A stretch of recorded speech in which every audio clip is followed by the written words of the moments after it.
पतये नमः गङ्गणपतये नमः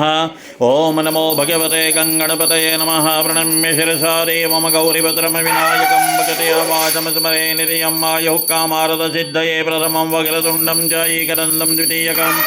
तृतीयं कृष्णपिङ्गाक्षं गजवक्त्रं चतुर्थकमलं बहुतरं पञ्चमं च षष्ठं विकटमेव च सप्तमं विघ्नराजं च धूम्रवर्णं धराष्टकं नवमं भालचन्द्रं च दशमं तु विनायकम्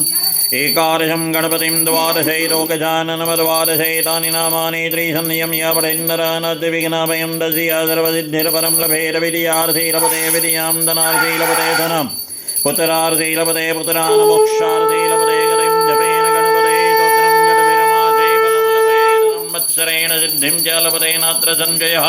अष्टेभ्यो ब्राह्मणेभ्यश्च लिखितवाय समर्पयेत तस्य विद्या भवेत् सर्वा गणेशस्य प्रसादतः